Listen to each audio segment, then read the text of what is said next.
Shalom Ibu Bapak Saudara semuanya. Kembali kita akan melanjutkan pelajaran kita di dalam Imamat pasal 27 di dalam program Bible Everyday.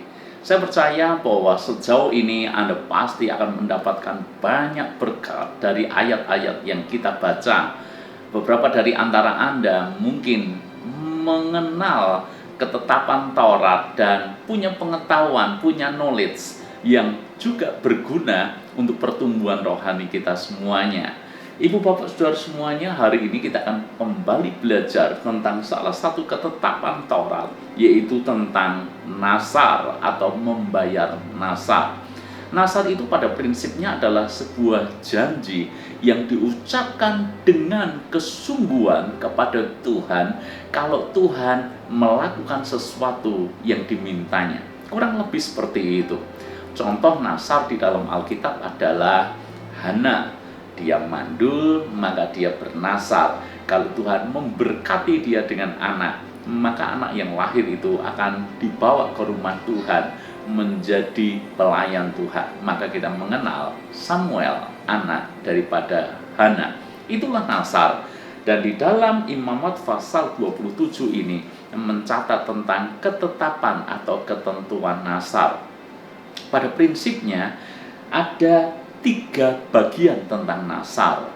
Ada nasar yang berupa orang, maksudnya bahwa yang dijanjikan untuk dipersembahkan ini adalah manusia. Seperti Hana contohnya tadi, yang dibawa ke rumah Tuhan adalah manusia atau orang. Maka jenis yang kedua adalah hewan atau ternak. Itu juga bisa bagian daripada membayar nasar. Dan yang ketiga adalah harta benda atau ladang. Itu juga bisa dipakai untuk pembayaran nasar.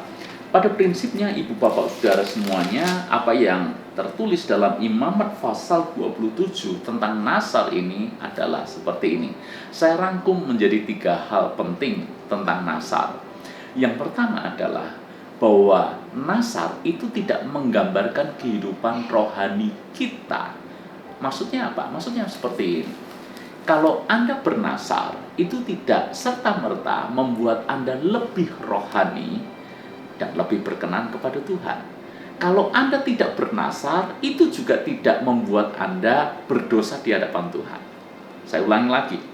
Nasar itu tidak ada kaitannya dengan kehidupan rohani kita.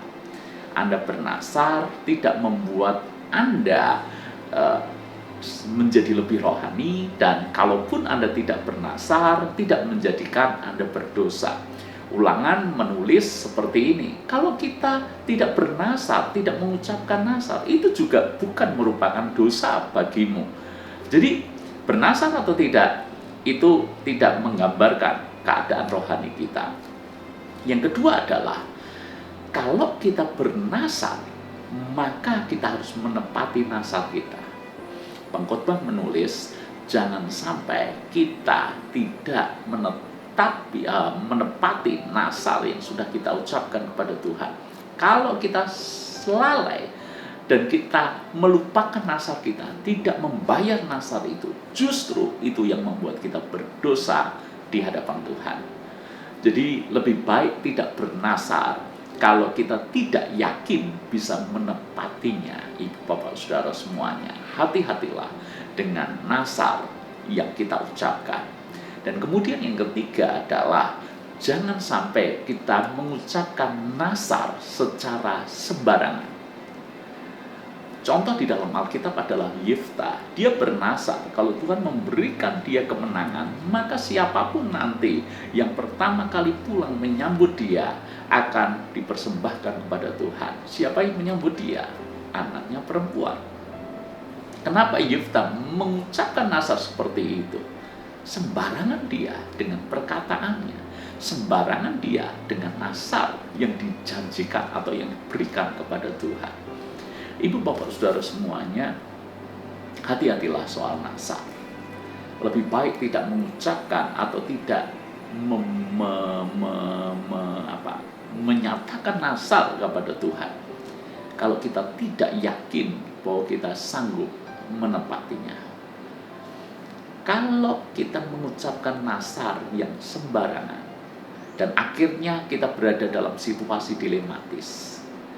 Kita kalau membayar nasar itu rasanya berat, tapi kalau tidak, kita menjadi berdosa. Bukankah itu hal yang sangat dilematis? Dan mungkin kita pilih akhirnya, ya Tuhan kan maha pengasih, Tuhan maha pengampun. Ya Tuhan pasti memaklumi kalau aku tidak membayar nasarku ini. Hati-hati, itu menjadikan kita berdosa, ibu bapak saudara semuanya. Jadi sederhana renungan hari ini di dalam Imamat pasal 27 tentang nasar. Nasar adalah janji yang sangat serius, doa yang sangat serius yang diucapkan kepada Tuhan tentang sebuah permohonan. Dan kalau Tuhan mengabulkan permohonan itu sebagai gantinya, kita akan memberikan sesuatu, apapun wujudnya, apapun bentuknya, sebagai bayaran dari nasar yang kita buat. Hati-hati, jadilah bijak, supaya jangan sampai nasar yang kita buat justru menjadi jerat bagi kita sendiri. Tuhan berkati kita.